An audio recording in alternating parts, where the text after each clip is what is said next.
Hey, this is Dancing Rabbit, and welcome to another Pagan Perspective Weekend Edition for the week of December 5th through 10th.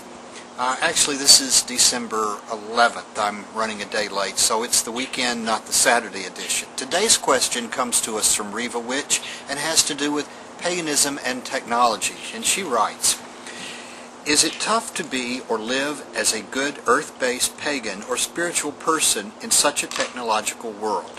I know a few pagans who shun anything that is high-tech, such as computers, cell phones, etc. Can you be a good earth-centered pagan and still go out and buy the next electronic gadget?" Riva. My quick answer is yes.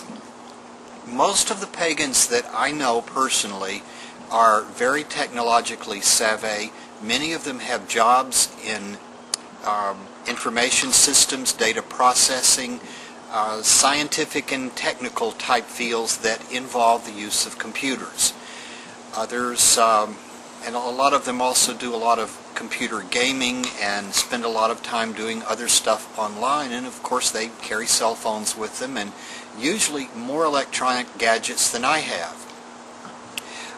Is this a bad thing? No, I don't think it necessarily is. Our distant ancestors went with whatever new technology they were able to acquire. A new style of flint knapping was immediately adapted and passed on. And later, when metals like bronze and iron, when that technology was developed, our ancestors quickly abandoned their stone tools and went with the latest and the best. And I think we as pagans today not only can, but should do that.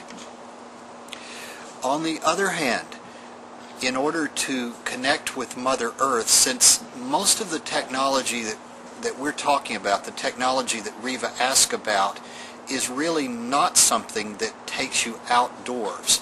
It's something that brings you indoors and to an extent disconnects you from the natural world, puts you in a sort of artificial, man-made, electronic, digital sort of world.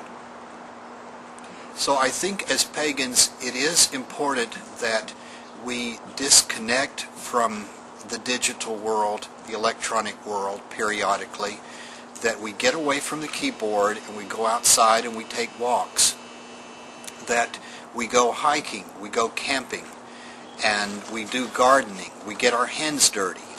When I go camping these days, I usually take a cell phone for safety reasons and GPS to find my way around.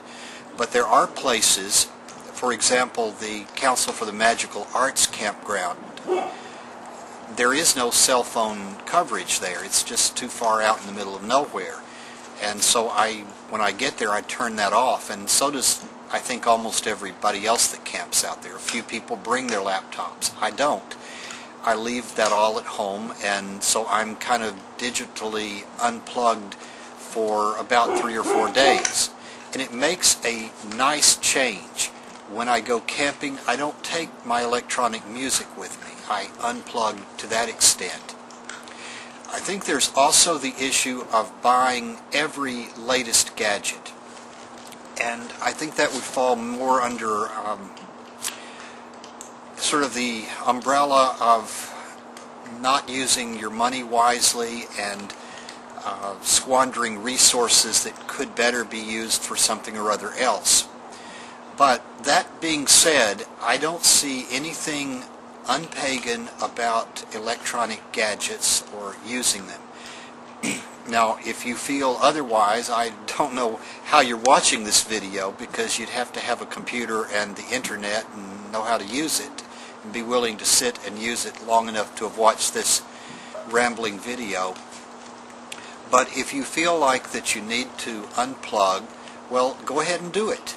But I don't think that you need to feel bad, feel like you're not a good pagan if a couple of hours later you sit down at the keyboard and surf the internet for a while.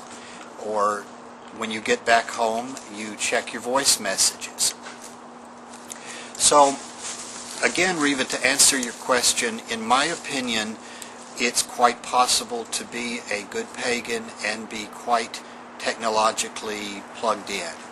but unplug periodically, a couple of times a day, and for longer than that, every once in a while. And don't buy everything that comes out just because there's a new version of something that just came out. Okay, I'm going to turn the camera off and record the rest of this month's videos to make sure that I do get them done. So, till next time, Dancing Rabbit, peace.